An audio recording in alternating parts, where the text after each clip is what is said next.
The Lord. Hallelujah. ಯೇಸುವೆ ಸ್ತೋತ್ರ, ಯೇಸುವೆ ವಂದನೆ, ಯೇಸುವೆ ಆರಾಧನೆ, ಯೇಸುವೆ ಮಹಿಮೆ. ಹೇಗಿದ್ದೀರಾ ಪ್ರಿಯರೇ? ಚೆನ್ನಾಗಿದ್ದೀರಾ ಯೇಸು ನಾಮದಲ್ಲಿ ಅಂತ ನಂಬ್ತೀನಿ. ಚೆನ್ನಾಗಿರಲೇಬೇಕು, ಏಕೆಂದರೆ ನಾವೆಲ್ಲ ಯೇಸುವಿನ ಮಕ್ಕಳು, ಯೇಸುವಿನ ಕರಗಳಲ್ಲಿ ಚಿತ್ರಿಸಲ್ಪಟ್ಟವರು, ಯೇಸುವಿನ ರೂಪದಲ್ಲಿ ಸೃಷ್ಟಿಯಾದವರು, ಯೇಸುವಿನ ರಕ್ತವನ್ನು ಚೆಲ್ಲಿ ನಮ್ಮನ್ನು ಕ್ರಯಕ್ಕೆ ಕೊಂಡುಕೊಂಡಿರುವಾಗ ನಾವೆಲ್ಲರೂ ಯೇಸುವಿನ ಮಕ್ಕಳು. ಚೆನ್ನಾಗಿರಲೇಬೇಕು ಪ್ರಿಯರೇ.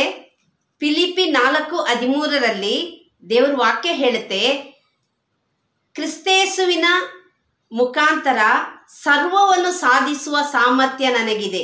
ಸರ್ವೇಶ್ವರನ ಶಕ್ತಿಯಿಂದ ಸರ್ವವನ್ನು ಸಾಧಿಸುವ ಸಾಮರ್ಥ್ಯ ನನಗಿದೆ.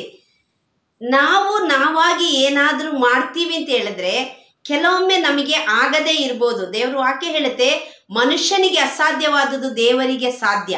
ಆಗ ನಮಗೆ ಎಷ್ಟೋ ಕಾರ್ಯಗಳು ಮಾಡೋಕ್ಕೆ ಆಗದೇ ಇದ್ದಿದ್ದು ನಾವು ಯೇಸುವಿನೊಂದಿಗೆ ಸೇರಿ ನಾವು ಸ್ಟಾರ್ಟ್ ಮಾಡುವಾಗ, ನಾವು ಆ ಕಾರ್ಯಕ್ಕಾಗಿ ಹೆಜ್ಜೆ ಇಡುವಾಗ ನಮಗೆ 100%, 101% ಜಯ ಸಿಕ್ಕೇ ಸಿಗುತ್ತೆ.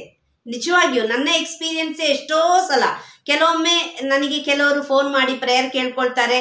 ಆ ಪ್ರಾರ್ಥನೆ ಎಲ್ಲ ಆದಮೇಲೆ ಎಷ್ಟೋ ಸಮಯ ಆದಮೇಲೆ ಅವರು ಹೇಳ್ತಾರೆ, ಸಿಸ್ಟರ್ ನಾನು ಇಂಥ ಒಂದು ಕಾರ್ಯಕ್ಕಾಗಿ ನಾನು ನಿಮ್ಮ ಹತ್ರ ಪ್ರೇಯರ್ ರಿಕ್ವೆಸ್ಟ್ ಕೇಳ್ಕೊಂಡಿದ್ದೆ, ಯೇಸುನಾಮದಲ್ಲಿ ನಾವು ಶುರು ಮಾಡಿದ್ವಿ, ಅದು ಸಕ್ಸಸ್ ಆಯಿತು. ಅದು ಯಾವುದೇ ವಿಷಯ ಇರಲಿ, ನಿಮಗೊಂದು ಆಫೀಸ್ ಇರಲಿ, ಅಥವಾ ನಿಮಗೇನಾದರೂ ಕೆಲಸ ಕಾರ್ಯ ಇರಲಿ, ಬಿಸ್ನೆಸ್ ಇರಲಿ, ಅಥವಾ ನಿಮ್ಮ ಸ್ಟಡೀಸ್ ಇರಲಿ, ಅಥವಾ ಒಂದು ಗವರ್ಮೆಂಟ್ ಜಾಬಿಗಿರಲಿ, ವಿವಾಹ ಜೀವನ ಇರಲಿ, ಮಕ್ಕಳ ಅವಸ್ಥೆಯಲ್ಲಾಗಿರ್ಬೋದು, ಯಾವುದೇ ಒಂದು ಸಾಮರ್ಥ್ಯಕ್ಕೂ ನಮಗೆ ಸಾಧ್ಯ ಇಲ್ಲ ಅಂತ 100% ನಮಗೆ ಅನಿಸಿದ್ರು, ಯಾವಾಗ ನಾವು ಯೇಸುವನ್ನು ಗಟ್ಟಿಯಾಗಿ ಹಿಡ್ಕೊಂಡು ಕ್ರಿಸ್ತೇಸುವಿನ ಮೂಲಕ ಅವರ ಶಕ್ತಿ ಸಾಮರ್ಥ್ಯದಿಂದ ನಾನು ಅದನ್ನು ಸಾಧಿಸ್ತೀನಿ ಅಂತೇಳಿ ಯಾವಾಗ ಹೆಜ್ಜೆ ಇಡ್ತೀವೋ ಖಂಡಿತವಾಗಿಯೂ ಅದು ನಮಗೆ ಮಾಡಲಿಕ್ಕೆ ಆಗುತ್ತೆ. Price the Lord. Hallelujah, hallelujah. ಪ್ರಿಯರೇ, ಕೇರಳದಿಂದ ಒಬ್ಬರು ನನಗೆ ಒಂದ್ಸಲ ಕಾಲ್ ಮಾಡಿದ್ರು, ಸಿಸ್ಟರ್ ನಮಗೆ ಊಟಕ್ಕೆ ಕೂಡ ನಾವು ಕಷ್ಟಪಡ್ತಾ ಇದ್ದೀವಿ, ನಮ್ಗೆ ಏನಾದರೂ ಮಾಡಬೇಕು ಅಂತ ಆಸೆ ಇದೆ, ಆದರೆ ಏನು ಮಾಡೋಕ್ಕೆ ನಮ್ಮಿಂದ ಆಗಲ್ಲ, ಏನಾದರೂ ಮಾಡಬೇಕು ಸಿಸ್ಟರ್, ನಾನು ಏನು ಮಾಡಲಿ? ಆಗ ನಾನು ಕೇಳಿದೆ, ನನಗೆ ಅವ್ರನ್ನ ಮೊದಲಿಂದಲೇ ಗೊತ್ತಿತ್ತು, ಸುಮಾರು ವರ್ಷದಿಂದ ನನಗೆ ಗೊತ್ತಿತ್ತು ಅವ್ರನ್ನ. ನಾನು ಕೇಳಿದೆ, ನೀನು ಚೆನ್ನಾಗಿ ಡ್ಯಾನ್ಸ್ ಮಾಡ್ತೀಯ ತಾನೆ? ಆಗ ಅವಳು ಹೇಳಿದ್ಲು, ಹೌದು ನಾನು ಚೆನ್ನಾಗಿ ಡ್ಯಾನ್ಸ್ ಮಾಡ್ತೀನಿ, ಆದರೆ ಈಗ ಅದನ್ನೆಲ್ಲ ನೆನೆಸಿ ಏನು ಪ್ರಯೋಜನ, 3 ಮಕ್ಕಳ ತಾಯಿ ನಾನು. ಆಗ ನಾನು ಹೇಳಿದೆ, ನೀನು ಕಲಿತ ಆ ವಿದ್ಯೆ ಯಾವತ್ತೂ ಅದು ಹಾಳಾಗಿ ಹೋಗೋದಿಲ್ಲ. ನೀನು ಸ್ಟೂಡೆಂಟ್ ಆಗಿರುವಾಗ ದೇವರು ನಿನಗೆ ಒಂದು ಅವಕಾಶ ಕೊಟ್ಟಿದ್ರು, ನಿನಗೆ ಒಂದು ಸಾಮರ್ಥ್ಯ ಕೊಟ್ಟಿದ್ರು, ನಿನಗೆ ಒಂದು ಟ್ಯಾಲೆಂಟ್ ಕೊಟ್ಟಿದ್ರು. ಅದನ್ನು ನೀನೀಗ ಮದುವೆಯಾಗಿ ಎಷ್ಟೋ 10-15 ವರ್ಷ ಆಯ್ತು, 20 ವರ್ಷ ಆಯಿತು, ನೀನು ಉಪಯೋಗಿಸಲ್ಲ ಅಂತ ಹೇಳ್ತಿದ್ಯಾ. ಖಂಡಿತವಾಗಿ ಅದನ್ನು ನೀನು ಉಪಯೋಗಿಸು, ನಿನಗೆ ಆಗುತ್ತೆ. ಅವಳು ಕೇಳಿದ್ಲು, ನಾನು ಮನೇಲಿ ಕೂತ್ಕೊಂಡು ಏನು ಹಿಂಗೆ ಡ್ಯಾನ್ಸ್ ಮಾಡ್ತಾ ಕೂರ್ಬೇಕಾ, ನಾನು ಏನು ಮಾಡಬೇಕು ಸಿಸ್ಟರ್? ನಾನು ಹೇಳಿದೆ, ನೀನು ಅದೆಲ್ಲ ಮಾಡಬೇಡ. ಅಕ್ಕಪಕ್ಕದಲ್ಲಿ ನೀನು ಹೇಗಿದ್ರು ಒಂದು ಹಳ್ಳಿಯಲ್ಲಿದ್ದೀಯಾ, ಅಕ್ಕಪಕ್ಕದ ಅವರ ಮಕ್ಕಳನ್ನ ಕರ್ಕೊಂಡು ನೀನೊಂದು ಡ್ಯಾನ್ಸ್ ಕ್ಲಾಸ್ ಸ್ಟಾರ್ಟ್ ಮಾಡು, ಎಷ್ಟರ ಮಟ್ಟಿಗೆ ಅದು ಸಕ್ಸಸ್ ಆಗುತ್ತೆ ನೋಡೋಣ. ಆಗ ಅವಳು ಹೇಳಿದ್ದು, ಇದು ಹಳ್ಳಿ, ಮಕ್ಕಳನ್ನ ಕರೆದ್ರೆ ಅವರು ಸರಿ ದುಡ್ಡು ಕೊಡಲ್ಲ, ಏನು ಕೊಡಲ್ಲ. ನಾನು ಅವಳಿಗಾಗಿ ದಿನಾ ಪ್ರೇಯರ್ ಮಾಡ್ತಿದ್ದೆ. ಆಗ ನನಗೊಂದು ಐಡಿಯಾ ಬಂತು, ತುಂಬ ಮಂದಿಗೆ ಚಾನಲ್ ಎಲ್ಲ ಮಾಡಿ ಏನೇನೋ ಮಾಡ್ತಾ ಇದ್ದಾರೆ. ಹಾಗೆ ನಾನು ಹೇಳಿದೆ, ಎಷ್ಟು ದುಡ್ಡು ಕೊಟ್ಟರು ಪರವಾಗಿಲ್ಲ, ನೀನು ಅವ್ರನ್ನ ಆ ಮಕ್ಕಳನ್ನ ಹಾಕ್ಕೊಂಡು ನೀನು ಡ್ಯಾನ್ಸ್ ಕ್ಲಾಸ್ ಮಾಡು, ಡ್ಯಾನ್ಸ್ ಕ್ಲಾಸ್ ಕಲಿಸು ಯೇಸುನಾಮದಲ್ಲಿ. ಆದರೆ ಪ್ರಾರ್ಥನೆಗೆ ನೀನು ಡ್ಯಾನ್ಸ್ ಕ್ಲಾಸ್ ಆರಂಭಿಸುವ ಮೊದಲು ಪ್ರತಿದಿನ ಬೆಳಿಗ್ಗೆ ಪ್ರಾರ್ಥನೆಯೊಂದಿಗೆ ಆರಂಭಿಸು, ಮುಕ್ತಾಯಗೊಳ್ಳುವಾಗ ಕೂಡ ಪ್ರಾರ್ಥನೆಯೊಂದಿಗೆ ಮುಕ್ತಾಯಗೊಳಿಸು, ಪ್ರಾರಂಭಿಸು. ಅವ್ರು ದುಡ್ಡು ಕೊಟ್ಟರು ಕೊಡದಿದ್ರು ಪರವಾಗಿಲ್ಲ, ಅದನ್ನು ನೀನು ಶೂಟ್ ಮಾಡು ಅಂತ ಹೇಳಿದೆ. ಅವಳು ಶೂಟ್ ಮಾಡೋಕ್ಕೆ ಶುರು ಮಾಡಿದ್ಲು. ಅವಳ ತಮ್ಮನ ಹತ್ರ ಹೇಳಿ ಅದನ್ನ ಶೂಟ್ ಮಾಡೋಕ್ಕೆ ಶುರು ಮಾಡಿದ್ಲು. ಅವಳ ತಮ್ಮನ ಹತ್ರ ಸಹಾಯದಿಂದ ಒಂದು ಚಾನಲ್ ಸ್ಟಾರ್ಟ್ ಮಾಡಿದ್ಲು. ಕಲಾ ನೃತ್ಯಂ ಅಂತೇಳುವ ಒಂದು ಮಲಯಾಳ ಚಾನಲ್ ಸ್ಟಾರ್ಟ್ ಮಾಡಿದ್ಲು. ಪ್ರಿಯರೇ, ಅದು ಇವತ್ತು ವರ್ಲ್ಡ್ ವೈಡ್ ಹಬ್ಬಿ ಹರಡ್ತಾ ಇರುವ ಒಂದು ಚಾನಲ್. ಅವಳೀಗ ಡ್ಯಾನ್ಸಲ್ಲಿ ಎಷ್ಟು ಮುಂದುವರೆದಿದ್ದಾಳೆ ಅಂತ ಹೇಳಿದ್ರೆ, ನಿಜವಾಗಿಯೂ 20 ವರ್ಷದಿಂದ ಅವಳು ಈ ರೀತಿ 20 ವರ್ಷದ ಹಿಂದೆ ಇವಳು ಈ ರೀತಿ ಡ್ಯಾನ್ಸ್ ಮಾಡಿದಾಳ ಅಂತ ನಾವು ನೆನೆಸ್ಕೋಬೇಕು. ಅಷ್ಟರ ಮಟ್ಟಿಗೆ ನಾವು ಒಂದು ಸಲ ಮನಸ್ಸು ಮಾಡಬೇಕು, ನಿಮ್ಮೊಳಗಿರುವ ಪವಿತ್ರಾತ್ಮನ ನೀವು ಕೇಳಬೇಕು, ನನಗೆ ಆ ಸಾಮರ್ಥ್ಯ ಕೊಡಿ ಸ್ವಾಮಿ, ನಿಮ್ಮ ನಾಮದಲ್ಲಿ ನಾನು ಸಾಧಿಸ್ತೇನೆ. ಇವತ್ತು ಆ ಕುಟುಂಬವನ್ನು ಅವಳು ನಡೆಸ್ತಾ ಇದ್ದಾಳೆ ಡ್ಯಾನ್ಸ್ ಕ್ಲಾಸ್ ಮುಖಾಂತರ. ಅವಳ ಮಕ್ಕಳ ವಿದ್ಯಾಭ್ಯಾಸ ನೋಡ್ಕೊಳ್ತಿದ್ದಾಳೆ. ಅವರ ಗಂಡನಿಗೆ ಸರಿಯಾದ ಕೆಲಸ ಇಲ್ಲ, ಒಂದಿನ ಕೆಲಸ ಇದ್ರೆ ಒಂದಿನ ಕೆಲಸ ಇರೋದಿಲ್ಲ. ಆದರೆ ಅವಳೇ ಈ ಡ್ಯಾನ್ಸ್ ಕ್ಲಾಸ್ ನಡೆಸಿ ಈ ಯೂಟ್ಯೂಬ್ ಚಾನಲ್ ಮಾಡುವುದರ ಮುಖಾಂತರ ಎಷ್ಟೋ ವರ್ಷದಿಂದ 10th ಇರುವಾಗಲೇ ಅವಳ ಮದುವೆ ಆಯಿತು. 10th ಎಕ್ಸಾಮ್ ಮದುವೆ ಆದಮೇಲೆ ಅವಳು ಬರೆದಿದ್ದು. ಅಷ್ಟು ಇದಿದ್ದ ಒಂದು ಮಗಳು ದೇವರು ಅವಳನ್ನ ಆಶೀರ್ವದಿಸಿ ಯೇಸು ನಾಮದಲ್ಲಿ ಅವಳು ಇವತ್ತು ಸಕ್ಸಸ್ ಆದ್ಲು. ನಿಮ್ಮಲ್ಲಿ ಕೂಡ ಅನೇಕರಲ್ಲಿ ಶಾಲಾ ಕಾಲೇಜುಗಳಿಗೆ ಹೋಗುವಾಗ ದೇವರು ಬರವಣಿಗೆದಿರ್ಬೋದು, ರೈಟಿಂಗ್ ಸ್ಕ್ರಿಪ್ಟ್ ಇರ್ಬೋದು, ಸ್ಕಿಲ್ ಇರ್ಬೋದು, ಅನೇಕ ಡಾನ್ಸ್ ಮಾಡೋದಿರ್ಬೋದು, ಅಥವಾ ಏನೋ ಒಂದು ಮತ್ತೊಂದು ಮಗದೊಂದು, ಯಾರನ್ನೂ ದೇವರು ಈ ಲೋಕಕ್ಕೆ ಬರಿಗೈಯಲ್ಲಿ ಕಳಿಸೋದಿಲ್ಲ. ಅದೊಂದು ಮಾತ್ರ ನೀವು ನೆನೆಸ್ಕೋಬೇಕು, ಯಾರನ್ನೂ ದೇವರು ಈ ಲೋಕಕ್ಕೆ ಬರಿಗೈಯಲ್ಲಿ ಕಳಿಸೋದಿಲ್ಲ. ನನ್ನೊಂದು ಜೂನಿಯರ್ ಅನಿತಾ ಅಂತ ಹೇಳಿ ಚಿಕ್ಕಮಗಳೂರಲ್ಲಿದ್ದಾರೆ. ಅವರು ನಮ್ಮದೊಂದು ಗ್ರೂಪ್ ಇದೆ, ಆ ಸ್ಟೂಡೆಂಟ್ಸ್ದೊಂದು ಗ್ರೂಪ್. ನಾವು 7th ತನಕ ಒಟ್ಟಿಗೆ ಓದಿದವರದೆಲ್ಲ ಒಂದು ವಾಟ್ಸಪ್ ಗ್ರೂಪ್ ಸ್ಟಾರ್ಟ್ ಮಾಡಿದ್ದಾರೆ, ಅಲ್ಲಿಯ ಸಿಸ್ಟರ್. ಹಾಗೆ ಆ ಗ್ರೂಪಲ್ಲಿ ಯಾವಾಗಲೂ ಇವರೆಲ್ಲ ಚಾಟ್ ಮಾಡ್ತಾ ಇರ್ತಾರೆ, ವಾಯ್ಸ್ ಮೆಸೇಜ್ ಎಲ್ಲ ಕಳಿಸ್ತಾ ಇರ್ತಾರೆ. ಆಗ ಅದರಲ್ಲಿ ಕೆಲವರು ಹೇಳ್ತಾ ಇದ್ರು, ಅನಿತಾ ನೀನು ಚೆನ್ನಾಗಿ ಹಾಡಾಡ್ತಾ ಇದ್ದಲ್ಲ, ಈಗಲೂ ಆಡ್ತೀಯಾ? ಅಯ್ಯೋ ಈಗಲೂ ಆಡ್ತೀನಿ, ಕೊಯರಲ್ಲೆಲ್ಲ ಆಡ್ತೀನಿ, ಆದರೆ ಹಾಗೆ ಅಂತ ಏನು ಇಲ್ಲ, ಮೊದಲಿದ್ದ ಆ ಥರ ಏನು ಇಲ್ಲ ಅಂತ ಹೇಳ್ತಿದ್ಲು. ಪರವಾಗಿಲ್ಲ, ನೀನೊಂದು ಹಾಡಿ ಕಳಿಸು ಅಂತ ಹೇಳಿ ಅವಳು ಇವತ್ತು ಬೆಳಿಗ್ಗೆ ಒಂದು ಹಾಡು ಹೇಳಿ ಕಳಿಸಿದ್ಲು. ಪ್ರಿಯರೇ, ಯಾವ ಸಿಂಗಸಿಗೂ ಅವಳು ಕಡಿಮೆ ಇಲ್ಲ, ಯಾವ ಸಿಂಗಸಿಗೂ ಅವಳು ಕಡಿಮೆ ಇಲ್ಲ. ನಿಜವಾಗಿಯೂ ದೇವರು ಕೊಟ್ಟ ಟ್ಯಾಲೆಂಟ್ ಅನ್ನು ಅದು ಉದಿಗಿಸಿಡಬೇಡಿ. ಯಾವುದಾದ್ರೂ ಒಂದು ಕಾರ್ಯಕ್ಕೆ ನಿಮ್ಮ ಮಕ್ಕಳಿಗೆ ಆದರೂ ಅಟ್ಲೀಸ್ಟ್ ಕಲಿಸಿ, ಅದನ್ನ ಇದು ಟ್ಯಾಲೆಂಟ್ ಮುಂದುವರಿಯುತ್ತೆ. ನಿಮ್ಮಲ್ಲಿ ಏನು ಇದೆ ಅದನ್ನ ಬೆಳೆಸಿ ಪ್ರಿಯರೇ. ಕುಗ್ಗಿ ಹೋಗಬೇಡಿ, ಜೀವನದಲ್ಲಿ ಕುಗ್ಗಿ ಹೋಗಬೇಡಿ. ನನಗೆ ಏನೂ ಇಲ್ಲ, ನನಗೆ ಏನೂ ಆಗೋದಿಲ್ಲ. ನನಗೆ ಒಂದು ವ್ಯಕ್ತಿನ ಗೊತ್ತು, ಆ ವ್ಯಕ್ತಿಗೆ ತುಂಬ ಜನರಲ್ ನಾಲೆಡ್ಜ್. ನಾನು ಯಾವಾಗಲೂ ನೆನೆಸೋದು ಆ ವ್ಯಕ್ತಿಯನ್ನು, ದೇವ ಈ ವ್ಯಕ್ತಿ ಎಲ್ಲಿಂದ ಇಷ್ಟೊಂದು ಜನರಲ್ ನಾಲೆಡ್ಜ್ ತಿಳ್ಕೊಳ್ತಾರೆ. ಅವ್ರು ತುಂಬ ಪತ್ರಿಕೆ ಓದ್ತಾರೆ, ತುಂಬ ನ್ಯೂಸ್ ನೋಡ್ತಾರೆ. ಆಗ ನಾನು ಅವರಿಗೆ ಹೇಳ್ತಿದ್ದೆ, ನೀವು ಯಾವಾಗಾದರೂ ಕೋನ್ ಬನೇಗ ಕರೋಡ್ಪತಿ, ಆಗ ಈ ಕೋಟ್ಯಾಧಿಪತಿ ಏನು ನಾನು ನೋಡಿರಲಿಲ್ಲ, ಸುಮಾರು ವರ್ಷದ ಹಿಂದೆ ಇದು. ನಾನು ಹೇಳ್ತಿದ್ದೆ ಅವರಿಗೆ, ನೀವು ಕೋನ್ ಬನೇಗ ಕರೋಡ್ಪತಿಗೆಲ್ಲ ಹೋಗ್ಬೋದಲ್ಲ, ಏಕೆಂದರೆ ಅದರಲ್ಲಿ ಬರುವ ಮುಕ್ಕಾಲಷ್ಟು ಅವರು ಆನ್ಸರ್ ಮಾಡೋದನ್ನ ನಾನು ನೋಡಿದ್ದೀನಿ. ಅವರಿಗೆಲ್ಲ ಬರ್ತಿತ್ತು. ನನಗೊಂದು ರಿಲೇಟಿವೇ ಅವರು, ಅಷ್ಟು ಟ್ಯಾಲೆಂಟ್ ಇರೋದು. ನಾನು ಯಾವಾಗಲೂ ಹೇಳ್ತಿದ್ದೆ, ನೀವು ಅದಕ್ಕೆ ಹೋಗಿ. ಇಲ್ಲ, ಆ ವ್ಯಕ್ತಿ ನನಗಿದು ಆಗಲ್ಲ, ನನಗೆ ಅದು ಆಗಲ್ಲ, ನನಗಿದು ಆಗಲ್ಲ, ನನಗೆ ಅದು ಆಗಲ್ಲ ಅಂತೇಳಿ ಮುಕ್ಕಾಲ ಆಯುಷ್ಯನೂ ಮುಗೀತು, ಸುಮ್ಮನೆ ಇದ್ದಾರೆ. ನಮಗೆ ದೇವರು ಅನೇಕ ಟ್ಯಾಲೆಂಟ್ ಕೊಟ್ಟಿರ್ತಾರೆ. ನೀವು ನೆನೆಸ್ಕೋಬೇಕು, ನನಗೆ ಒಂದು ಕೆಲಸ ಮಾತ್ರ ಗೊತ್ತಿರೋದು, ಆ ಕೆಲಸದಲ್ಲಿ ನನಗೆ ಸಾಧನೆ ಮಾಡೋಕ್ಕಾಗಲ್ಲ. ನೆಗೆಟಿವ್ ಬೇಡ, ಪಾಸಿಟಿವ್, ಯಾವಾಗಲೂ ಪಾಸಿಟಿವ್ ಎನರ್ಜಿಯಿಂದ ನಾವು ತುಂಬಬೇಕು. ನನಗೆ ಆಗುತ್ತೆ, ನನ್ನ ಕುಟುಂಬ ನಡೆಸಕ್ಕೆ ನನಗೆ ಸಾಧ್ಯ ಇಲ್ಲ, ಆದರೆ ನನ್ನ ಯೇಸುವಿಗೆ ಸಾಧ್ಯ. ನನ್ನ ಮಕ್ಕಳ ವಿದ್ಯಾಭ್ಯಾಸವನ್ನು ಮುಂದುವರಿಸಲಿಕ್ಕೆ ನನಗೆ ಸಾಧ್ಯ ಇಲ್ಲ, ನನ್ನ ಯೇಸುವಿಗೆ ಸಾಧ್ಯ. ನನಗೆ ಈ ಸಾಲದ ಹೊರೆಯಿಂದ ಹೊರಗಡೆ ಬರಲಿಕ್ಕೆ ನನಗೆ ಸಾಧ್ಯ ಇಲ್ಲ, ಆದರೆ ನನ್ನ ಯೇಸುವಿನಿಂದ ಸಾಧ್ಯ. ಯೇಸುವಿನ ಜೊತೆಗಾಗಿ ಚಿಂತಿಸಿ. ಯಾವಾಗಲೂ ನೋಡಿ, ಪೇತ್ರ ನೀರಿನ ಮೇಲೆ ನಡೆದ. ಓಕೆ, ಯೇಸು ಸ್ವಾಮಿ ನಡೆಯೋದನ್ನ ನೋಡಿ ಆಸೆ ಪಟ್ಟ ಪೇತ್ರ ಹೇಳ್ದ, ಸ್ವಾಮಿ ನನಗೂ ನಡಿಬೇಕು. ಆಗ ಯೇಸು ಹೇಳಿದ್ರು, ಬಾ ಜಂಪ್. ದೋಣಿಯಿಂದ ಪೇತ್ರ ಜಂಪ್ ಮಾಡ್ದ. ನೀರಿನ ಮೇಲೆ ಎಂಥ ಚಂದ ಪಕ್ಕ ಪಕ್ಕ ಪಕ್ಕ ಪಕ್ಕ ಪಕ್ಕ ಪಕ್ಕ ಅಂತ ನಡ್ಕೊಂಡು ಹೋಗ್ತಿದ್ದ. ಅವನು ಒಂದು ಸಲ ದೊಡ್ಡ ಒಂದು ಅಲೆ ಬರೋದನ್ನ ನೋಡ್ದ. ಅವನಿಗೆ ಒಳಗೆ ಭಯ ಆಯಿತು. ಆಗ ಯೇಸುವನ್ನು ಬಿಟ್ಟುಬಿಟ್ಟ. ಅವನು ಅಲೆಯನ್ನು, ಸಮುದ್ರವನ್ನು, ಆ ಗುಂಡಿಯನ್ನು, ತಿಮಿಂಗಿಲವನ್ನು ನೋಡಕ್ಕೆ ಶುರು ಮಾಡ್ದ. ಅವನು ಮುಳುಗಕ್ಕೆ ಆರಂಭಿಸಿದ. ಯೇಸುವೇ ನನ್ನನ್ನು ಕಾಪಾಡಿ, ಯೇಸುವೇ ನನ್ನನ್ನು ಕಾಪಾಡಿ, ಯೇಸುವೇ ನನ್ನನ್ನು ಕಾಪಾಡಿ. ಅವನು ಬೊಬ್ಬೆ ಹಾಕಲಿಕ್ಕೆ ಶುರು ಮಾಡಿದ. ಯೇಸು ಹೇಳಿದ್ರು, ಅಲ್ಪ ವಿಶ್ವಾಸಿಯೇ, ಯಾಕೆ ಅವಿಶ್ವಾಸ ಪಡ್ತೀಯ? ಈ ಪೇತ್ರ ನೋಡಿ, ಯೇಸುವಿನ ಜೊತೆಗೆ ನಡೆದಾಗ ಸಮುದ್ರದಲ್ಲಿ ಅಂಥ ದೊಡ್ಡ ದೊಡ್ಡ ಅಲೆಗಳು ಬರ್ತಾ ಇದ್ರು, ಅಷ್ಟು ಆಳ ಇದ್ರು. ಅವನಿಗೆ ಭಯ ಇರಲಿಲ್ಲ, ಏಕೆಂದ್ರೆ ಅವನ ಪಕ್ಕದಲ್ಲಿ ಯೇಸು ಇದ್ರು, ಅವನ ಜೊತೆಗೆ ಯೇಸು ಇದ್ರು. ಯಾವಾಗ ಯೇಸುವಿನ ಜೊತೆಗೆ ನಡೆಯುತ್ತೀವೋ ಎಲ್ಲವನ್ನು ಸಾಧಿಸುವ ಸಾಮರ್ಥ್ಯ ನಮಗಿರುತ್ತೆ. ಭಯಪಡಕ್ಕೆ ಹೋಗಬೇಡಿ ಪ್ರಿಯರೇ, ಭಯಪಡಕ್ಕೆ ಹೋಗಬೇಡಿ. ನಾನು ಯಾಕೆ ಹೇಳ್ತಾ ಇದ್ದೀನಿ ಅಂದರೆ, ಇತ್ತೀಚಿನ ದಿನಗಳಲ್ಲಿ ಬರ್ತಾ ಇರುವ ಕಾಲ್ಸ್, ಇತ್ತೀಚೆಗೆ ತುಂಬ ಟಾಕ್ಸ್ ಬೇರೆ ಅಪ್ಲೋಡ್ ಮಾಡ್ತಾ ಇದ್ದೀನಿ. ಹಾಗಾಗಿ ತುಂಬ ಕಾಲ್ಸ್ ಬರುತ್ತೆ. ಬರೋರೆಲ್ಲ, ಸಿಸ್ಟರ್ ನನ್ನ ಕುಟುಂಬದಲ್ಲಿ ಹಿಂಗೆ ಪ್ರಾಬ್ಲಮ್, ಸಿಸ್ಟರ್ ನನ್ನ ಕುಟುಂಬದಲ್ಲಿ ಹಂಗೆ ಪ್ರಾಬ್ಲಮ್, ಸಿಸ್ಟರ್ ಹೀಗೆ ಆಗ್ತಾ ಇದೆ, ಸಿಸ್ಟರ್ ಹಾಗೆ ಆಗ್ತಾ ಇದೆ. ನೀವು ಕೂತು ಪ್ರಾರ್ಥಿಸಿ, ಯೇಸುವನ್ನು ಗಟ್ಟಿಯಾಗಿ ಇಟ್ಕೊಳ್ಳಿ. ಯಾವ ವ್ಯಕ್ತಿಗೆ ಆಶ್ರಯಿಸಬೇಡಿ, ನೀವು ಯಾವ ಶಕ್ತಿಗೂ ಆಶ್ರಯಿಸಬೇಡಿ. ಆ ಯೇಸುವನ್ನು ಆಶ್ರಯಿಸಿ, ಆ ಮಹತ್ತಾದ ಮಹಿಮಾನ್ವಿತ ಆ ಶಕ್ತಿಯನ್ನು ಆಶ್ರಯಿಸಿ ಪ್ರಿಯರೇ, ಆ ಶಕ್ತಿಯನ್ನು ಆಶ್ರಯಿಸಿ. ಯೇಸು ಹೇಳ್ತಾರೆ, ಆಕಾಶ ನನ್ನ ಸಿಂಹಾಸನ, ಭೂಮಿ ನನ್ನ ಪಾದಪೀಠ.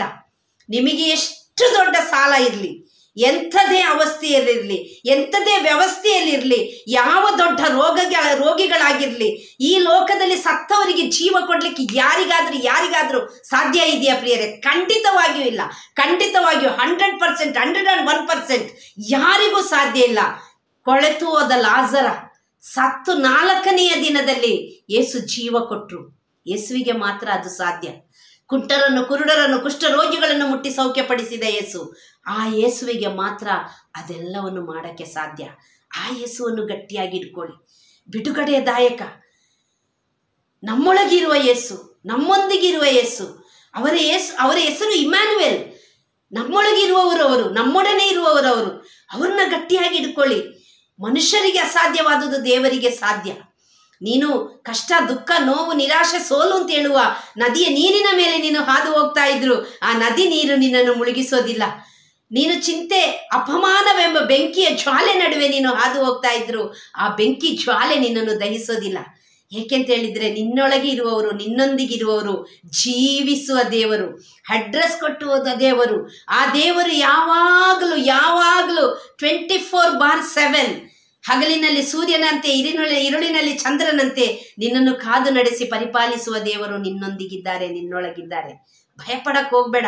ನೀನು ಎಷ್ಟು ದೊಡ್ಡ ಕೆಲಸ ಮಾಡೋದಾದ್ರೂ ಕೂಡ ನೀನು ಹೇಳ್ಬೋದು, ಅವರಿಗೆ ಸಾಧ್ಯ ಇದೆ, ಅವರಿಗೆ ಎಜುಕೇಶನ್ ಇದೆ, ಅವರಿಗೆ ಹಣ ಇದೆ, ಅವರಿಗೆ ಅವರ ಇನ್ಫ್ಲುಯೆನ್ಸ್ ಇದೆ, ಅವರಿಗೆ ಇವರ ಇನ್ಫ್ಲುಯೆನ್ಸ್ ಇದೆ. ನಿನಗೆ ಯೇಸುವಿನ ಇನ್ಫ್ಲುಯೆನ್ಸ್ ಇದೆ. ನಿನಗೆ ಯೇಸು ನಿನ್ ಜೊತೆ ಇದ್ದಾರೆ. ಮರಣ ಗೆದ್ದ ಯೇಸು, ಲೋಕ ಜಯಿಸಿದ ಯೇಸು, ಮೃತ್ಯುಂಜಯನಾದ ಯೇಸು, ಆ ಯೇಸು ನಮ್ಮ ಜೊತೆಗಿದ್ದಾರೆ. ಅವ್ರ ಜೊತೆಗಿರುವಾಗ ಏನು ಬೇಕಾದ್ರೂ ಸಾಧನೆ ಮಾಡ್ಬೋದು, ಏನು ಬೇಕಾದ್ರೆ ಸಾಧಿಸ್ಬೋದು. ಹೌದು ಪ್ರಿಯರೇ, ಯೇಸು ಕೊಡುವ ದೇವರು, ಯೇಸು ಒದಗಿಸುವ ದೇವರು, ಯೇಸು ಪೂರೈಸುವ ದೇವರು, ಯೇಸು ನಡೆಸುವ ದೇವರು, ಯೇಸು ಕಾಯುವ ದೇವರು, ಯೇಸು ಸೌಖ್ಯದಾಯಕ, ಯೇಸು ವಿಮೋಚಕ, ಯೇಸು ನಮ್ಮ ತಂದೆ, ಅವರು ನಮ್ಮ ತಾಯಿ, ಅವರು ನಮ್ಮ ಡ್ಯಾಡಿ, ಅವರು ನಮ್ಮ ಸ್ನೇಹಿತ, ಅವರು ನಮ್ಮ ಸರ್ವಸ್ವ, ಅವರು ಕರುಣೆಯ ಕಡಲು, ಅವರು ದಯಾಸಾಗರ, ಮಹಿಮಾನ್ವಿತ್ವ ದೇವರು. ಈ ಲೋಕದಲ್ಲಿ ಅವರಷ್ಟು ತೇಜಸ್ವಿ ಯಾರೂ ಇಲ್ಲ. ಸಾವಿರ ಸೂರ್ಯನಿಗಿಂತ ಪ್ರಕಾಶವುಳ್ಳ ದೇವರು ನಮ್ಮ ದೇವರು. ಬೆಳಕು ಅಂತ, ನಾನೇ ಬೆಳಕು ಅಂತ ಯೇಸು ಹೇಳಿದ್ರು, ನಾನೇ ಮಾರ್ಗ ಅಂತ ಯೇಸು ಹೇಳಿದ್ರು, ನಾನೇ ಸತ್ಯ ಅಂತ ಯೇಸು ಹೇಳಿದ್ರು. ಆ ಯೇಸುವಿನ ಮಾರ್ಗದಲ್ಲಿ ಜೀವಿಸುವ ಮಕ್ಕಳಾಗಿ, ಆ ಬೆಳಕಿನ ಮಕ್ಕಳಾಗಿ, ಆ ಸತ್ಯದ ಪಥದಲ್ಲಿ ನಡೆಯುವ ಮಕ್ಕಳಾಗಿ, ಯೇಸುವಿನ ಮುದ್ದು ಮಕ್ಕಳಾಗಿ ನಾವು ಸಾಧನೆ ಮಾಡಬೇಕು. ನಾವು ಸಾಧನೆ ಮಾಡಬೇಕು. ಖಂಡಿತವಾಗಿಯೂ ಸಾಧನೆ ಮಾಡೋಕ್ಕಾಗತ್ತೆ.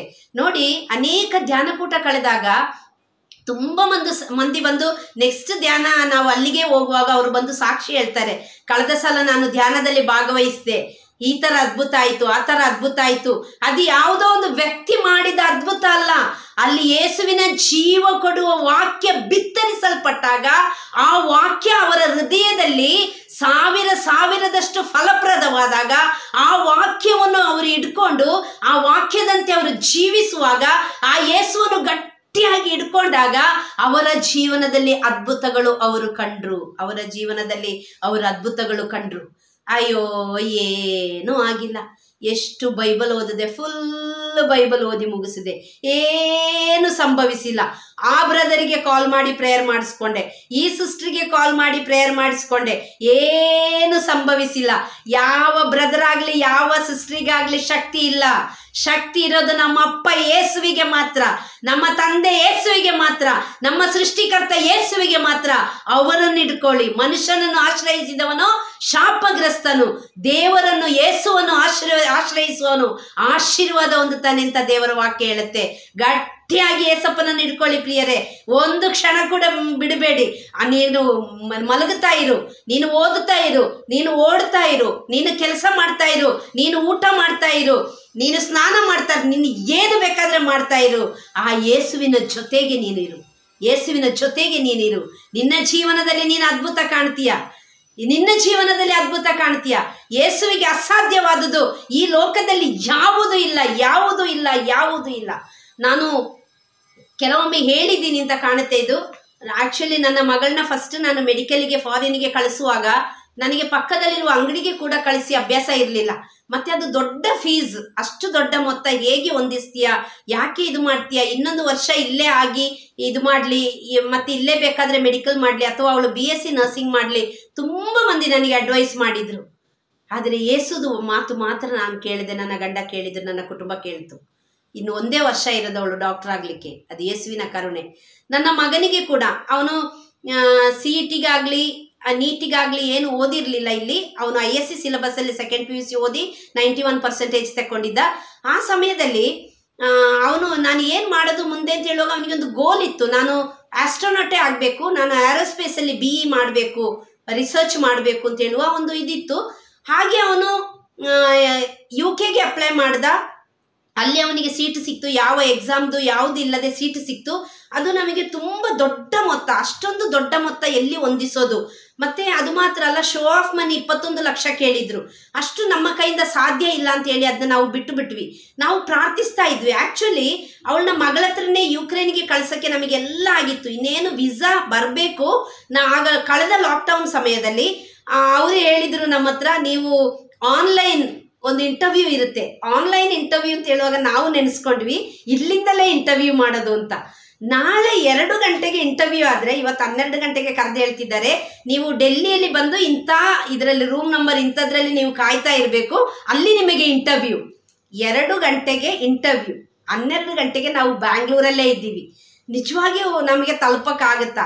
ಏಕೆಂತ ಹೇಳಿದರೆ ಆಗ ಲಾಕ್ಡೌನ್, ಫ್ಲೈಟ್ ಫೆಸಿಲಿಟಿ ಸರಿ ಇಲ್ಲ. ಇದ್ರೂ 3,000ದ ಫ್ಲೈಟಿಗೆ 30,000 ಕೊಡಬೇಕು. ಅಂಥ ಅವಸ್ಥೆಯಲ್ಲಿ, ಕೆಲಸ ಏನು ಇಲ್ಲದೆ ಇರುವ ಆ ಅವಸ್ಥೆಯಲ್ಲಿ ನನಗೂ ನನ್ನ ಮಗನಿಗೆ ಹೋಗೋಕ್ಕೆ, ಅಥವಾ ನನ್ನ ಹಸ್ಬೆಂಡಿಗೂ ನನ್ನ ಮಗನಿಗೆ ಹೋಗ್ಲಿಕ್ಕೆ ಖಂಡಿತವಾಗಿಯೂ ಆ ಸಮಯದಲ್ಲಿ ಸಾಧ್ಯ ಇಲ್ಲ. ನಾವು ಅದನ್ನು ಕ್ಯಾನ್ಸಲ್ ಮಾಡಿದ್ವಿ. ನನಗೆ 2 ವರ್ಷದಿಂದ ಅವನ ಸಮರ್ಪಿಸಿ, ಅವನ ಎಜುಕೇಷನ್ ಸಮರ್ಪಿಸಿ ಪ್ರಾರ್ಥಿಸುವಾಗಲೆಲ್ಲ ದೇವರು, ನಿನ್ನ ಮಗ ಆಸ್ಟ್ರೇಲಿಯಾ ಹೋಗ್ತಾನೆ, ನಿನ್ನ ಮಗ ಆಸ್ಟ್ರೇಲಿಯಾ ಹೋಗ್ತಾನೆ, ನಿನ್ನ ಮಗ ಆಸ್ಟ್ರೇಲಿಯಾ ಹೋಗ್ತಾನೆ. ಸ್ವಾಮಿ, ನಾನು ಎಲ್ಲಿಂದ ಅಷ್ಟು ದೊಡ್ಡ ಮೊತ್ತ ಕೊಡಲಿ, ನಾನು ಎಲ್ಲಿಂದ ಅಷ್ಟು ದೊಡ್ಡ ಮೊತ್ತ ಕೊಡಲಿ. ದಿನಾ ಪ್ರೇಯರ್ ಮಾಡುವಾಗ ನಾನು ಯೇಸು ದಿನ ಫೈಟ್ ಮಾಡ್ತಾ ಇದ್ವಿ. ಒಂದು ಸುಪ್ರಭಾತದಲ್ಲಿ ಆ ವಿಸಾ ಕ್ಯಾನ್ಸಲ್ ಆದಾಗ ಅವನಿಗೆ UNSW, university of New South Wales, ಏರೋಸ್ಪೇಸಿಗೆ ನಂಬರ್ 1 ಕಾಲೇಜ್ ಅದು. ಹಾಗೆ ಅವನು ಅಲ್ಲಿಗೆ ಅಪ್ಲೈ ಮಾಡ್ದ. ಯಾವುದೇ ರೀತಿಯ ಒಂದು ಎಕ್ಸಾಮ್ ಇಲ್ಲದೆ, ಯಾವುದೇ ಒಂದು ಕಂಡೀಷನ್ಸ್ ಇಲ್ಲದೆ, ಅನ್ಕಂಡೀಷನಲ್ ಆಗಿ ಅವನಿಗೆ ಆಫರ್ ಲೆಟರ್ ಬಂತು. ನಾವು ನೋಡುವಾಗ 35-40 ಲಕ್ಷ ನಾವು ಹೇಗೆ ಶೋ ಆಫ್ ಮನಿ ತೋರಿಸೋದು? ನಾವು ಪ್ರೇಯರ್ ಮಾಡೋಕ್ಕೆ ಶುರು ಮಾಡಿದ್ವಿ. ಆಗ ಪ್ರಿಯರೇ, ನನ್ನ ಒಂದು ಸ್ನೇಹಿತೆ ನನಗೆ ಹೀಗೆ ಕಾಲ್ ಮಾಡಿ, ಅವಳು ನನ್ನ ಅಮ್ಮ ಅಂತ ಕರೀತಾಳೆ, ಅಮ್ಮ ಯಾಕೆ ಇವತ್ತು ವಾಯ್ಸ್ ಹಿಂಗೆ ಇದೆ, ಡಲ್ ಇದೆ ಅಂತ ಕೇಳಿದ್ಳು. ನಾನು ಇರೋದನ್ನೆಲ್ಲ ಹೇಳಿದೆ. ನಂದು ಸ್ವಲ್ಪ ಓಪನ್ ಹಾರ್ಟ್, ನನಗೆ ಸ್ವಲ್ಪ ಕ್ಲೋಸ್ ಆಗಿಬಿಟ್ರೆ ಸಾಕು, ಇದ್ದಿದ್ದನ್ನೆಲ್ಲ ಹೇಳಿಬಿಡ್ತೀನಿ. ಹಾಗೆ ನಾನು ಅವಳ ಹತ್ರ ಹೇಳಿದೆ, ಮಗಳೇ ಈ ರೀತಿ ಆಗಿದೆ, ಏನು ಮಾಡೋದು ಗೊತ್ತಾಗಲ್ಲ, ಪ್ರೇಯರ್ ಮಾಡ್ತಾ ಇದ್ದೀನಿ, ನೀನು ಸಹ ಪ್ರೇಯರ್ ಮಾಡು. ಅವಳು ಹೇಳಿದ್ಲು, ನನ್ನ ಒಂದು ಫ್ರೆಂಡ್ ಅವರು ಶೋ ಆಫ್ ಮನಿ ಕೊಡ್ತಾರೆ, ಆದರೆ ಬೆಂಗಳೂರಿಗೆ ಕೊಡಲ್ಲ, ಹೈದ್ರಾಬಾದಿಗೆ ಕೊಡ್ತಾರೆ. ಹಾಗೆ ಪ್ರಿಯರೇ, ಅದ್ಭುತವಾಗಿ ದೇವರು ನಮಗೆ ಶೋ ಆಫ್ ಮನಿಗಿರುವ ಇದು ಡೆಪಾಸಿಟ್, 3 ಮಂತ್ಸಿಗಿರುವ ಡೆಪಾಸಿಟ್, ಅವರು 35 ಲಕ್ಷ ಡೆಪಾಸಿಟ್ ನನ್ನ ಹೆಸರಲ್ಲಿ, ನನ್ನ ಹಸ್ಬೆಂಡ್ ಹೆಸರಲ್ಲಿ ಹಾಕಿದ್ರು ಅವರು 3 ತಿಂಗಳಿಗೆ. ಆದರೆ ನಮಗೆ 2 ವಾರದಲ್ಲಿ ಅವನಿಗೆ ಕಲೀಲಿಕ್ಕಿರುವ ವಿಸಾ ಬಂತು. ದೇವರು ಅದ್ಭುತ ಸ್ವರೂಪಿ, ಅವರು ಕಾರ್ಯ ಸಾಧನೆ ಮಾಡುವ ದೇವರು. ಅವರು ಬರಿಗೆಯಲ್ಲಿ ಕಳಿಸೋದಿಲ್ಲ. ಅವರ ಚಿತ್ತ ಏನಿದೆಯೋ ಅದು 100% ನಮ್ಮ ಜೀವನದಲ್ಲಿ ಅದು ಯಾವುದಾದ್ರೂ ರೀತಿಯಲ್ಲಿ ನೆರವೇರಿಸ್ತಾರೆ. ಆದರೆ ನಾವು ಅರ್ಧ ಲೋಕ ಅರ್ಧ ಯೇಸು ಅಂತ ಇರಬಾರ್ದು. ಕಂಪ್ಲೀಟ್ ಆಗಿ ಸರೆಂಡರ್ ಮಾಡೋದು. ಆ ಸಮಯದಲ್ಲಿ ದೇವರು ಅದ್ಭುತ ಮಾಡೋಕ್ಕೆ ಶುರು ಮಾಡ್ತಾರೆ ಪ್ರಿಯರೇ. ಆ ಅದ್ಭುತ ನಮ್ಮ ಜೀವನದಲ್ಲಿ ನೆರವೇರಬೇಕಾದ್ರೆ ಯೇಸುವನ್ನು ಗಟ್ಟಿಯಾಗಿ ಇಟ್ಕೊಳ್ಳಿ. 1. 2ನೇದು ಕಂಪ್ಲೀಟ್ ಆಗಿ ಸರೆಂಡರ್ ಆಗೋದು. ಕಂಪ್ಲೀಟ್ ಆಗಿ ನನಗೆ ಈ ಲೋಕದಲ್ಲಿ ಏನಿಲ್ಲ. ನೋಡಿ ಪ್ರಿಯರೇ, ಎಜ್ಕೇಲ್ ಪ್ರವಾದಿಗೆ ಸಾವಿತ್ತು, ಅವತ್ತು ರಾತ್ರಿ ಸಾವಿತ್ತು. ಅವನು ಮಕ್ಕಳೇ ಆಗಿ ತಿರುಗಿ, ಬೈಬಲ್ ಹೇಳುತ್ತೆ, ಅವನು ಗೋಡೆ ಕಡೆಗೆ ಹೊರಗಿ ಅವನು ಅಳಕ್ಕೆ ಶುರು ಮಾಡ್ದ. ಅಯ್ಯೋ, ನಾನಿವತ್ತು ಸತ್ತು ಹೋಗ್ಬೇಕಾ ಸ್ವಾಮಿ, ಏನಾದರೂ ಮಾಡು ಅದ್ಭುತ. ದೇವರು ಅವನಿಗೆ 15 ವರ್ಷದ ಆಯುಷ್ಯ ಹೆಚ್ಚಾಗಿ ಕೊಟ್ಟು ಬಿಡ್ತಾರೆ. 15 ವರ್ಷದ ಆಯುಷ್ಯ ಹೆಚ್ಚಾಗಿ ಕೊಟ್ಟು ಬಿಡ್ತಾರೆ. ನೋಡಿ, ನಮಗಿವತ್ತು ಸಾವಿದ್ರೂ ಕೂಡ ನಾವು ಯೇಸುವಿನ ಮಕ್ಕಳಾಗಿ ಯೇಸುವಿನಲ್ಲಿ ನಾವು ಆರೋಗ್ಯ ಆಯುಷ್ಯಕ್ಕಾಗಿ ಪ್ರಾರ್ಥಿಸೋದಾದ್ರೆ ನಮ್ಮ ಆಯುಷ್ಯವನ್ನು ದೇವರು ಹೆಚ್ಚಿಸ್ತಾರೆ. ಮನುಷ್ಯನ ಆಯುಸ್ಸು 70 ಇಲ್ಲದಿದ್ರೆ 80 ಅಂತ ದೇವರು ಹೇಳಿರುವಾಗ ನಾವು ದೇವರನ್ನ ಹಿಡಿದು ಪ್ರಾರ್ಥಿಸುವ, ನಿನ್ನ ಚಿತ್ತ ಇದ್ರೆ ನನಗೆ ಅಷ್ಟು ಆಯುಸ್ಸು ಕೊಡೋದು. ನಾನು ಒಂದು ಹೇಳೋದಿದೆ ಯಾವಾಗಲೂ ದೇವರ ಹತ್ರ, ಸ್ವಾಮಿ ನನ್ನ ಮಕ್ಕಳು ಸೆಟ್ಲಾಗುವ ತನಕ ನನಗೆ ಆಯುಸ್ಸು ಕೊಡು. ಆಗ ನನಗೆ ನನ್ನ ಜೊತೆ ಇರುವ ಫಾದರ್ ಬ್ರದರ್ ಅವರೆಲ್ಲ ಕೇಳ್ತಾರೆ, ಏನು ದೇವರು ನೀನು ಸತ್ತೋದ್ರೆ ನಿನ್ನ ಮಕ್ಕಳಿಗೆ ಏನು ಬೇಕು, ದೇವ್ರು ಮಾಡಲ್ವಾ? ಮಾಡ್ತಾರೆ, ಆದರೂ ಊಟ ಕೊಡ್ತಾರೆ, ಬಟ್ಟೆ ಕೊಡ್ತಾರೆ, ಎಲ್ಲ ಜನ ಮಾಡ್ತಾರೆ.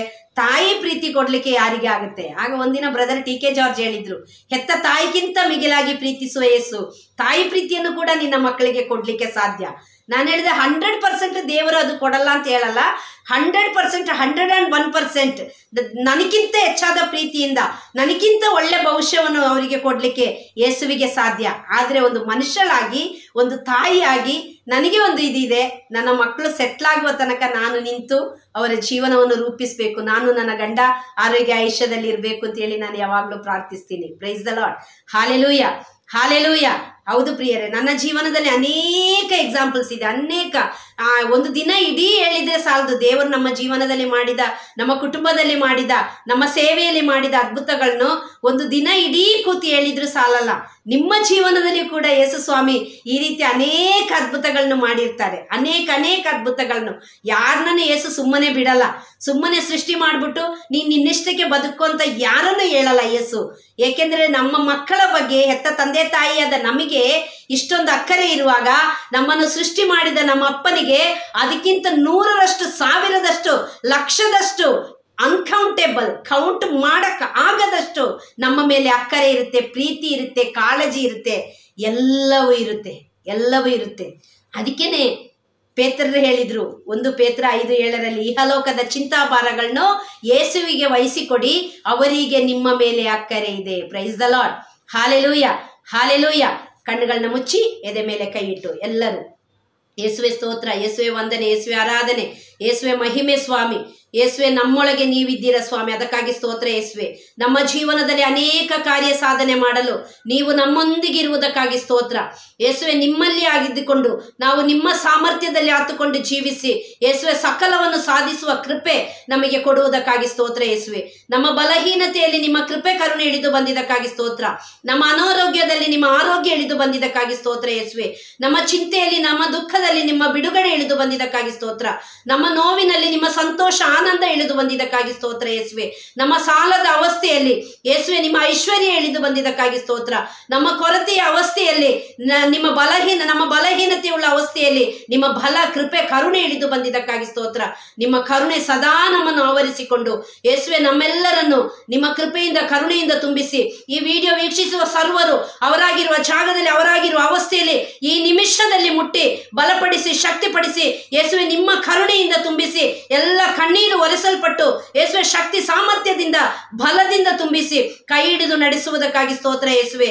ಸ್ವಸ್ಥತೆಯ ಒಂದು ಜೀವನ ದಯಪಾಲಿಸುವುದಕ್ಕಾಗಿ ಸ್ತೋತ್ರ. ಅಮ್ಮ ಮಾತೆಯ ಸರ್ವರನ್ನು ಸಮರ್ಪಿಸುತ್ತಾ ಎಲ್ಲ ಅವಶ್ಯಕತೆಗಳು ಯೇಸುನಾಮದಲ್ಲಿ ಸಂಧಿಸಲ್ಪಡುವಂತೆ, ಎಲ್ಲರ ಮನಸ್ಸಿನ ಹೃದಯದ ಆಸೆ ಆಕಾಂಕ್ಷೆಗಳು ಯೇಸುನಾಮದಲ್ಲಿ ಪೂರೈಸಿ ಈಡೇರಿಸಲ್ಪಡುವಂತೆ, ಈ ಕೊರೋನಾ ವೈರಸ್ ಲೋಕವನ್ನು ಬಿಟ್ಟು ಹೋಗುವಂತೆ ಪ್ರಾರ್ಥಿಸಿರಿ ತಾಯಿಯ ತಂದೆಯಾದ ದೇವನೇ. ಯೇಸುನಾಮದಲ್ಲಿ ಬೇಡಿದನ್ನು ಹೊಂದಿಕೊಂಡಿದ್ದೇವೆ ಎಂದು ವಿಶ್ವಾಸಿಸ್ತೇವೆ ನಮ್ಮ ಜೀವವುಳ್ಳ ತಂದೆಯೇ. Amen, amen, amen. Praise the Lord. Hallelujah. ನಿಮ್ಮ ಸಹೋದರಿ ಮಂಜುಳಾ ಜಾಯ್, ಪ್ರೋ ಲೈಫರ್.